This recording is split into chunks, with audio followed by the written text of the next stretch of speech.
এখনো পর্যন্ত modern India, Indian polity আর আর্ট অ্যান্ড কালচার কমপ্লিট হয়েছে। ভাবছি জিওগ্রাফি স্টার্ট করি, কিন্তু যারা জিওগ্রাফি পড়েছো তারা জানো বেসিক্যালি এনসিইআরটি কেই যদি তুমি ফলো করো তাহলে তোমাকে আর বিশেষ অন্য কিছু পড়ার দরকার পড়ে না। তো আমি এখনো পর্যন্ত 6 to 12 সমস্ত এনসিইআরটি কমপ্লিট করেছি, কিন্তু যখন রিভিশন করার সময় আসলো, যখন নতুন করে আমি মানে ফিরে দেখছি, তখন মনে হচ্ছে যে নিটু ক্লাসে যেগুলো খুব সিম্পলি বলা হয়েছিল সেগুলো উপরে এসে ব্রডলি বলা হয়েছে। তো ওভারঅল ক্লাস 11-12 যে 4টে এনসিইআরটি সেটাই যদি তুমি কমপ্লিট করো ভালোভাবে, তাহলে তোমাকে আর নিচের গুলো পড়তে হবে না। আর যারা নতুন পড়ছো তাদের জন্য বলবো প্রথমে 11 এর এনসিইআরটি ওঠাও, 11-12 এর। যদি দেখো বুঝতে অসুবিধা হচ্ছে তাহলে ক্লাস 10-এ নেমে যাও। এবার সেটাও যদি তোমার প্রবলেম হচ্ছে তাহলে তুমি ক্লাস 9-এ নেমে যাও, এইভাবে নিচের দিকে যাও। যদি দেখো তুমি বুঝতে পারছো না, উপরের ক্লাসের গুলো একটু কঠিন লাগছে, তাহলে তোমার কনসেপশন ক্লিয়ার করার জন্য তুমি নিচের ক্লাসে নামতে পারো। Otherwise it's okay.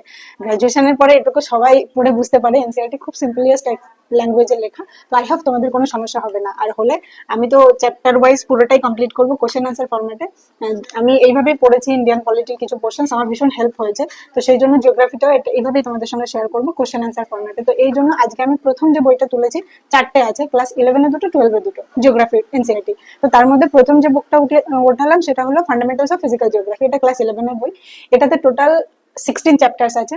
আর তার মধ্যে প্রথম চ্যাপ্টারটা তুমি স্কিপ করতে পারো, সেটা জাস্ট ডিসক্রাইব করেছে যে জিওগ্রাফি অ্যাজ আ ডিসিপ্লিন, মানে একটা সাবজেক্ট হিসেবে জিওগ্রাফি কেমন। কারণ এটা 11-12 এর বই, আমরা সবাই জানি 10-এর পরে আমাদের 10-এর বোর্ড এক্সামের পরে আমরা আমাদের স্ট্রিম চেঞ্জ করে নিই। কেউ হিউম্যানিটিতে থাকে, মানে হিউম্যানিটি মানে আর্টস, অথবা কেউ চলে যায় সায়েন্সে। তো সব আলাদা আলাদা হয়ে যায়, কেউ কমার্স নিয়ে নেয়। তো সেই জন্য এই সাবজেক্টটাকে ওরা আলাদাভাবে ডিফাইন করেছে, এটা 11-12 এর জন্য বলে। তো এই জন্য ফার্স্ট চ্যাপ্টারটাকে আমি স্কিপ করছি। আজকে প্রথম ভিডিওতে আমরা সেকেন্ড চ্যাপ্টারটাকে পড়বো। খুব বেশি নয়, মাত্র 13টা কোশ্চেনের মাধ্যমে আমি এটাকে ডিসক্রাইব করবো। আর তুমি নিজেই দেখতে পাবে যে কোশ্চেন আনসার ফরম্যাটে করলে একটা চ্যাপ্টারের মধ্যে কত কিছু এমনি মানে ওয়াশ আউট হয়ে যাবে। তোমার সেগুলো মনেই রাখতে হবে না, কোনো নিড নেই, প্রয়োজনই নেই। শুধু কোশ্চেনের আনসার যে যে যে পোর্শনস আমি বলবো সেটা যদি তুমি মনে রাখো, তো তোমাকে আর কিছুই পড়তে হবে না, এবং খুব তাড়াতাড়ি চ্যাপ্টার এবং ধীরে ধীরে আমাদের সাবজেক্টটাও শেষ হয়ে যাবে। তো চলো স্টার্ট করি।